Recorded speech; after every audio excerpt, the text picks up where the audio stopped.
On continue la discussion sur ce projet de loi présenté par le gouvernement fédéral et pour cela, on rejoint notre panel de stratèges. Christine Saint-Pierre, Rodolphe Husny, Pierre Paquette et Farouk Karim. Merci d'être là. Alors, j'aimerais vous demander tout d'abord, est-ce que le projet de loi répond à l'ampleur du défi qu'est la création, comme le dit le premier ministre, une économie canadienne? Rodolphe, qu'est-ce que vous en pensez? Bien, il y a encore beaucoup d'interrogations parce que j'ai entendu la conférence de presse de M. Carney, puis il disait oui, il n'y aura qu'une revue nationale, mais peut-être que les provinces peuvent aussi faire la sienne et on n'est pas au courant. Est-ce que celle des provinces est plus importante que celle du fédéral ou du national? Donc, il y a quand même beaucoup d'incertitudes. On parle quand même de gros projets de corridors énergétiques qui traversent plusieurs provinces. Et pour l'instant, on dirait qu'on n'est pas tellement sûr de est-ce que le fédéral a la main dessus ou est-ce que les provinces et est-ce qu'on va véritablement continuer à dédoubler le travail? Mais on a vu durant la rencontre des premiers ministres il semblait y avoir une unité de la part de tous ceux qui étaient présents, mais quand même, il y en a qui ont des demandes, comme l'Alberta qui veut justement avoir ce corridor énergétique, il y en a qui ne veulent pas qu'on leur dise quoi faire en quelque sorte. Pierre, est-ce que vous croyez que justement dans cette situation, le Québec et le fédéral et les différentes juridictions vont être capables de rester dans un équilibre précaire mais acceptable pour aller de l'avant? J'ai l'impression qu'après la rencontre cette semaine, c'est un peu la tarte aux pommes. Là, on a un premier élément qui est un projet de loi très large, parce que c'est un projet de loi de seulement 25 pages pour toucher l'ensemble de ces sujets-là. Et j'écoutais tout à l'heure François Legault qui faisait un peu le bilan de la session, puis il dit « Oui, il va y avoir qu'une seule évaluation, ça va être celle du BAC ». Alors, je ne suis pas sûr que c'est ce que M. Carney disait quand j'ai écouté aussi sa conférence de presse. C'était pas très clair, d'ailleurs, que lorsque ça passait plusieurs provinces, si ce n'est pas le fédéral qui va s'arroger, après entente, évidemment, c'est ce qu'il disait à chaque fois, s'arroger l'évaluation environnementale au nom des provinces concernées. Alors, c'est loin d'être clair ce qui va se produire, puis je ne suis pas convaincu à ce moment-ci que tout le monde comprend la même chose de ce qui a été dit lundi et aujourd'hui. Christine, est-ce que vous estimez que le message est aussi un peu trouble ou que chacun y voit ce qu'il veut y voir pour l'instant? En fait, il y a une phrase qui dit que le diable est dans les détails et c'est là qu'on va voir si ce projet de loi-là, évidemment, va pouvoir tenir la route sans qu'il y ait de chicane entre les provinces et le gouvernement fédéral. Mais comme l'ont si bien dit mes collègues, il y a quelque chose aussi de pas clair dans les évaluations des projets.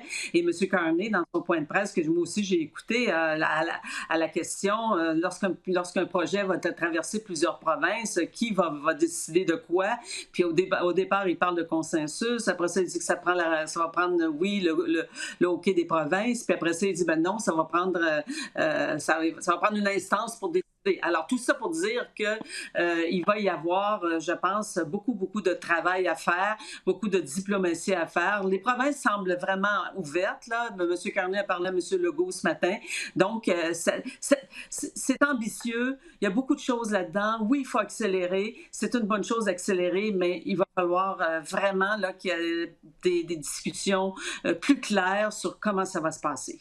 Et Farouk, justement, là, on sent qu'il y a cette volonté d'accélérer et on met de l'avant certains critères qui pourraient déterminer qu'est-ce qui est un projet d'intérêt national, mais on dit que ce n'est pas tous les critères qui doivent être nécessairement respectés, l'environnement, les bénéfices économiques, la sécurité du Canada, chacun va être pondéré ou va être utilisé selon la situation. Est-ce que vous croyez que tout le monde va être capable d'être satisfait par un tel cadre d'analyse qui peut être aussi large?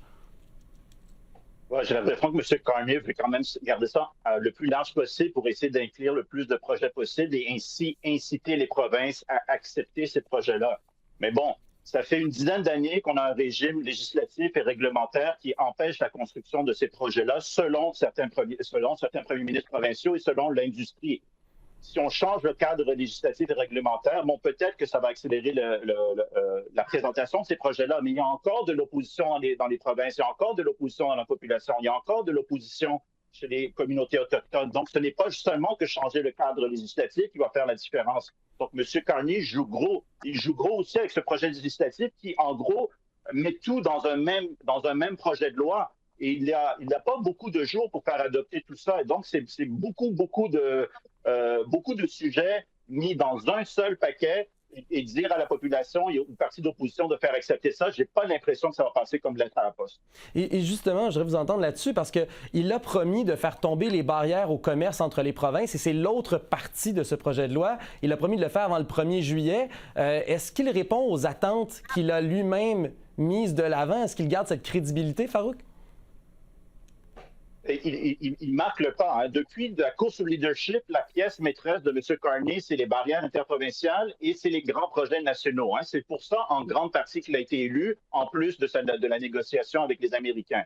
Donc, il joue gros, il met les attentes hautes, il veut que ça bouge. M. Carney aussi, n'oubliez pas, il est le premier ministre dans le 34e mandat libéral, mais lui veut faire passer ça comme son premier mandat. Et donc, c'est pour ça qu'il met beaucoup d'attentes pour se démarquer du gouvernement précédent. Mais avec les attentes viennent aussi des déceptions. Et c'est ça qu'on va voir dans les prochaines semaines, prochains mois, comment il va jongler avec ça.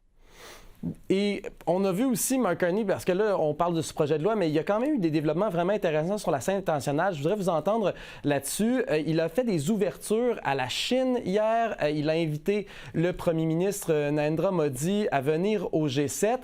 Christine, est-ce que ce qu'on voit là, c'est une orientation qui pourrait permettre au Canada justement de bénéficier de cette urgence à se détacher des États-Unis, ou est-ce qu'il joue un jeu dangereux ici, Mark Carney? Il va falloir évidemment que les marchés soient diversifiés parce qu'on ne peut pas, même s'il y a une entente avec les États-Unis, on ne peut pas demeurer aussi passif qu'on l'a été au cours des dernières années. Alors, qu'il tente des perches, qu'il aille voir s'il y a quelque chose qu'on peut négocier ou qu'on peut discuter avec ces pays-là, c'est quand même une bonne chose à mon avis.